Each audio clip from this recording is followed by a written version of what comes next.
Namaste. Social psychology and other social sciences. ಸಾಮಾಜಿಕ ಮನೋವಿಜ್ಞಾನ ಹಾಗೂ ಇತರೆ ಸಮಾಜ ವಿಜ್ಞಾನಗಳು ಈ ಬಗ್ಗೆ ತಿಳ್ಕೊಳ್ಳೋಣ.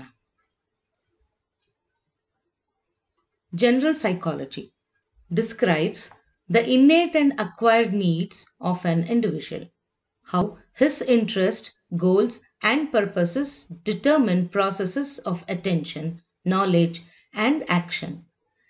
It analyzes how learning takes place by trial and error or insight, how habits are formed, or how his behavior is conditioned. Social psychology studies how innate needs are modified by social and cultural influences, how things, persons, and situations come to mean differently as a result of such influences, or how social learning takes place.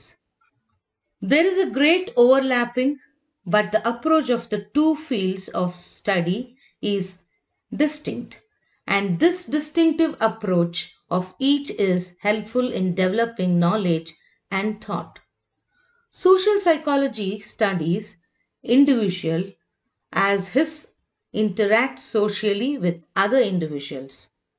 Biosocial processes involved in this social interaction, as well as the growth and development of personality as a result of such interaction, is of supreme importance of social psychology.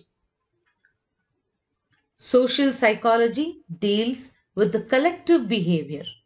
It investigates the peculiar characteristics of the individuals which they acquire as members of groups. It studies the behavior of the crowd and the mob. It studies the psychological principles of social organization. ಸಾಮಾಜಿಕ ಮನೋವಿಜ್ಞಾನ ಹಾಗೂ ಇತರೆ ಸಮಾಜ ವಿಜ್ಞಾನಗಳು. ಸಾಮಾನ್ಯ ಮನೋವಿಜ್ಞಾನವು ಒಬ್ಬ ವ್ಯಕ್ತಿಯ ಸಹಜವಾದ ಮತ್ತು ಪಡೆದ ಜ್ಞಾನ, ಕಲಿತ ಜ್ಞಾನ, ಆತನ ಆಸಕ್ತಿ ಹಾಗೂ ಉದ್ದೇಶ, ಜ್ಞಾನ ಮತ್ತು ಕ್ರಿಯೆಯು ಆತನ ಗಮನದ ಪ್ರಕ್ರಿಯೆಗಳಿಂದ ನಿರ್ಧರಿಸುತ್ತದೆ. ಕಲಿಕೆಯು ಪ್ರಯತ್ನದೋಷ ವಿಧಾನದಿಂದ ಆಗಿದೆಯಾ ಅಥವಾ ಅಂತರ್ದೃಷ್ಟಿ ಕಲಿಕೆ ವಿಧಾನದಿಂದ ಆಗಿದೆಯಾ? ಹೇಗೆ ಆತನ ಅಭ್ಯಾಸ ಅಥವಾ ಹೇಗೆ ಆತನ ವರ್ತನೆಯು ಅನುಬಂಧಿತವಾಗಿದೆ ಎಂಬುದನ್ನು ವಿಶ್ಲೇಷಣೆ ಮಾಡುವ ಪ್ರಕ್ರಿಯೆ ಆಗಿದೆ. ಹಾಗೆಯೇ ಸಮಾಜ ಮನೋವಿಜ್ಞಾನವು ಹೇಗೆ ಒಬ್ಬ ವ್ಯಕ್ತಿಯ ಸಹಜವಾದ ಅವಶ್ಯಕತೆಯು ಸಾಮಾಜಿಕ ಮತ್ತು ಸಾಂಸ್ಕೃತಿಕ ಪ್ರಭಾವದಿಂದ ಮಾರ್ಪಡಿಸಲಾಗಿದೆ, ಹೇಗೆ ಸಮಾಜ ಕಲಿಕೆ ಉಂಟಾಗುತ್ತದೆ, ಈ ಎಲ್ಲ ಪ್ರಕ್ರಿಯೆಯು ಒಂದಕ್ಕೊಂದು ಹೊಂದಿಕೊಂಡಂತೆ ಇದೆ. ಒಬ್ಬ ವ್ಯಕ್ತಿಯು ಸಮಾಜದಲ್ಲಿ ಹೇಗೆ ಇನ್ನೊಬ್ಬರೊಡನೆ ಸಾಮಾಜಿಕವಾಗಿ ಸಂವಹಿಸುತ್ತಾನೆ, ಈ ಸಾಮಾಜಿಕ ಪ್ರಕ್ರಿಯೆಯು ಆತನ ವ್ಯಕ್ತಿತ್ವದ ಬೆಳವಣಿಗೆಗೆ ಮತ್ತು ಅಭಿವೃದ್ಧಿಗೆ ಬಹಳ ಪ್ರಮುಖವಾದ ಪಾತ್ರವನ್ನು ವಹಿಸುತ್ತದೆ. ಸಮಾಜ ಮನೋವಿಜ್ಞಾನವು ಒಬ್ಬ ವ್ಯಕ್ತಿಯ ಸಾಮೂಹಿಕ ನಡವಳಿಕೆ, ವರ್ತನೆಯನ್ನು, ಹಾಗೆಯೇ ಗುಂಪಿನ ವರ್ತನೆ ಮತ್ತು ಜನಸಮೂಹದ ವರ್ತನೆ ಮತ್ತು ಅದರ ಪ್ರಭಾವದಿಂದ ಉಂಟಾಗುವ ಕಲಿಕೆಯ ಬಗ್ಗೆ ಅಧ್ಯಯನ ಮಾಡಬಹುದು. Relationship between social psychology and other social sciences. First one, social psychology and anthropology. Second, social psychology and economics. Thirdly, social psychology and political science. Fourthly, social psychology and sociology. Social psychology and anthropology. Anthropology is a study of human culture. Human culture consists of the shared values, beliefs, and practices of a group of people. These values, beliefs, and practices are passed down from one generation to another. Not only are humans social animals, they are also cultural animals. Social psychologists cannot understand human behavior fully unless they understand the cultural context in which that behavior occurs. ಸಾಮಾಜಿಕ ಮನೋವಿಜ್ಞಾನ ಹಾಗೂ ಮಾನವಶಾಸ್ತ್ರ. ಮಾನವಶಾಸ್ತ್ರ ವಿಜ್ಞಾನವು ಮಾನವ ಸಮಾಜ ಇತಿಹಾಸವನ್ನು ಅಧ್ಯಯನ ಮಾಡುತ್ತದೆ. ಸಾಂಸ್ಕೃತಿಕ ಮಾನವಶಾಸ್ತ್ರವು ವಿವಿಧ ಜನಾಂಗಗಳನ್ನು ಹಾಗೂ ಅವುಗಳ ಸಂಸ್ಕೃತಿಯನ್ನು ತುಲನಾತ್ಮಕವಾಗಿ ವಿಶ್ಲೇಷಿಸುತ್ತದೆ. ಒಂದು ನಿರ್ದಿಷ್ಟ ಸಂಸ್ಕೃತಿಯಲ್ಲಿ ಕಾಣಿಸಿಗುವ ಜನರ ವ್ಯಕ್ತಿತ್ವದ ಮಾದರಿಗಳನ್ನು ಹಾಗೂ ವ್ಯಕ್ತಿತ್ವವನ್ನು ರೂಪಿಸುವಲ್ಲಿ ಸಂಸ್ಕೃತಿಯ ಪಾತ್ರವನ್ನು ಕುರಿತು ಅದು ಚರ್ಚಿಸುತ್ತದೆ. ಸಾಮಾಜಿಕ ಮನೋವಿಜ್ಞಾನ ಹಾಗೂ ಮಾನವಶಾಸ್ತ್ರಗಳೆರಡೂ ಮಾನವ ವರ್ತನೆಯನ್ನು ತಮ್ಮ ಅಧ್ಯಯನಕ್ಕೆ ಒಳಪಡಿಸಿಕೊಂಡಿದ್ದರಿಂದ ಅವೆರಡೂ ನಿಕಟ ಸಂಬಂಧವನ್ನು ಹೊಂದಿವೆ ಎಂಬುದು ಸ್ಪಷ್ಟವಾಗುತ್ತದೆ. ಸಾಮಾಜಿಕ ಮನೋವಿಜ್ಞಾನವು ಮಾನವರು ತಮ್ಮ ಸಮುದಾಯದ ಸಂಸ್ಕೃತಿಯನ್ನು ಹೇಗೆ ರೂಢಿಸಿಕೊಳ್ಳುತ್ತಾರೆ ಎಂಬುದರ ಬಗ್ಗೆ ಅಧ್ಯಯನ ಮಾಡುವುದಾಗಿದೆ. ಮಾನವಶಾಸ್ತ್ರಕ್ಕೆ ಮನೋವಿಜ್ಞಾನ ಹಾಗೂ ಸಾಮಾಜಿಕ ಮನೋವಿಜ್ಞಾನಗಳು ವಿಷಯ ಸಂಗ್ರಹಗಳನ್ನು ನೀಡುತ್ತದೆ. ಒಟ್ಟಿನಲ್ಲಿ ಅವೆರಡು ಪರಿಪೂರಕ ವಿಜ್ಞಾನಗಳು. Social psychology and economics. Economics studies about the production, distribution and consumption of goods and services. Social psychologists are very much interested in these topics. In fact, some social psychological theories are based on economic principles. For example, social exchange theory predicts commitment to relationships by considering factors such as the cost, rewards, investments, and the number of alternatives available. Economics also calls our attention to large social systems such as the labor market or money system, and to see how these systems shape their behavior. A full understanding of human behavior requires appreciating not just what goes on inside one person's head, but what is happening in his or her immediate environment at the time, but also how the person's behavior fits into the larger social system. On the other hand, the economic structure of a society and economic factors like income, facilities, etc., have been found to influence behavior. Psychologists have been interested in the analysis of the influence of economic factors like income on the development of behavior.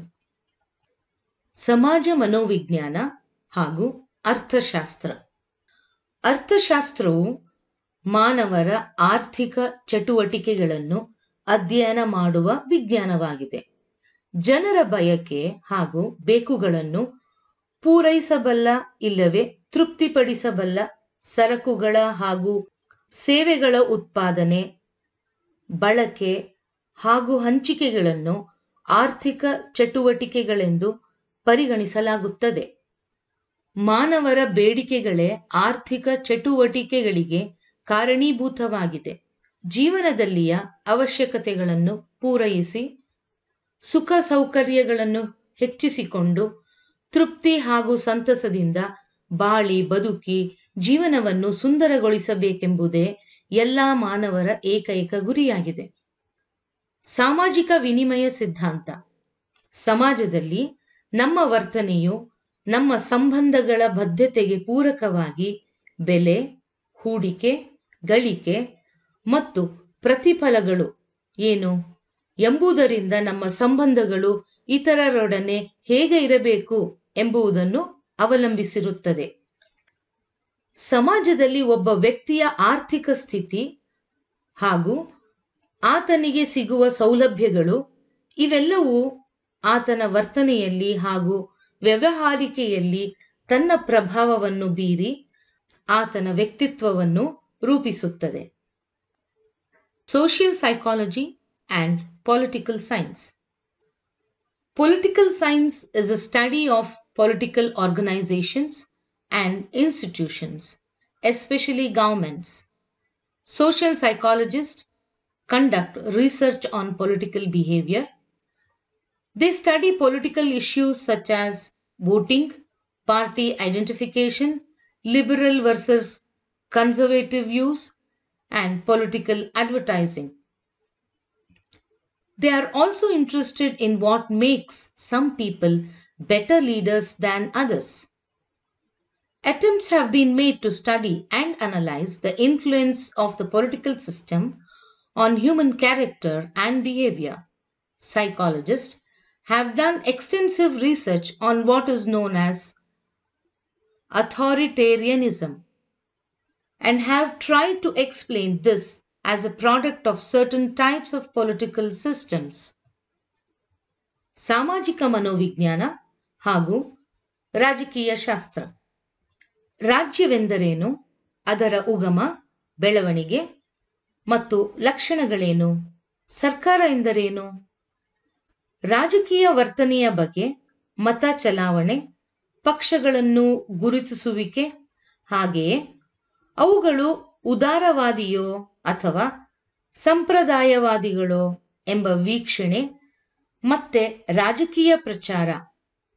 ಈ ವಿಷಯಗಳಲ್ಲಿ ಸಮಾಜ ವಿಜ್ಞಾನಿಗಳು ಬಹಳಷ್ಟು ಸಂಶೋಧನೆಯನ್ನು ನಡೆಸುತ್ತಿದ್ದಾರೆ.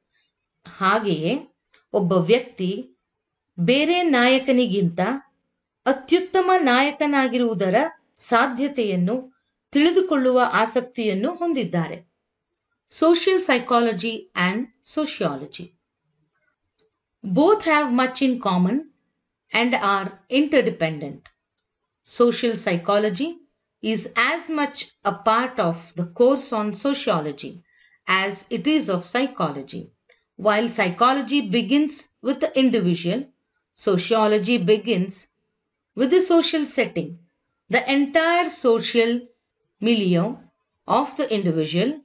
It is a study of the cultural patterns, analysis, social organization, and seeks to discover the nature and extent of social control through interpersonal and intergroup interactions. ಸಾಮಾಜಿಕ ಮನೋವಿಜ್ಞಾನ ಹಾಗೂ ಸಮಾಜ ವಿಜ್ಞಾನ. ಸಮಾಜಶಾಸ್ತ್ರವು ಮಾನವ ಸಮಾಜದ ರಚನೆ, ಅದರ ಸಂಘ ಸಂಸ್ಥೆಗಳು, ಆಚರಣೆಗಳನ್ನು ಕೂಲಂಕುಷವಾಗಿ ಅಧ್ಯಯನ ಮಾಡುತ್ತದೆ. ಅಲ್ಲದೆ ಸಾಮೂಹಿಕ ವರ್ತನೆಗಳು ಹೇಗೆ ವಿಕಾಸಗೊಳ್ಳುತ್ತದೆ, ಅವುಗಳ ತಾತ್ವಿಕ ಹಿನ್ನೆಲೆ ಏನು, ಸಮೂಹದ ಉಗಮ, ವಿಕಾಸ, ಅದರ ಮುಂದುವರಿಕೆ, ಹಾಗೆಯೇ ವ್ಯಕ್ತಿಯ ಮೇಲೆ ಅದರ ಪ್ರಭಾವ ಎಂಬ ವಿಚಾರಗಳನ್ನು ಅಧ್ಯಯನ ಮಾಡುತ್ತದೆ. To conclude, social psychology and other social sciences are interrelated, and without the help of other social sciences, one cannot understand the social behavior of an individual. ಒಟ್ಟಾರೆ ಹೇಳುವುದಾದರೆ, ಸಾಮಾಜಿಕ ಮನೋವಿಜ್ಞಾನ ಮತ್ತು ಇತರ ವಿಜ್ಞಾನಗಳೊಂದಿಗೆ ಪರಸ್ಪರ ಸಂಬಂಧವನ್ನು ಹೊಂದಿದೆ. ಇತರ ವಿಜ್ಞಾನಗಳನ್ನು ಅರಿತುಕೊಳ್ಳದೆ ಒಬ್ಬ ವ್ಯಕ್ತಿಯ ಸಾಮಾಜಿಕ ವರ್ತನೆಯನ್ನು ಅರ್ಥ ಮಾಡಿಕೊಳ್ಳುವುದು ಅಸಾಧ್ಯ. Thank you.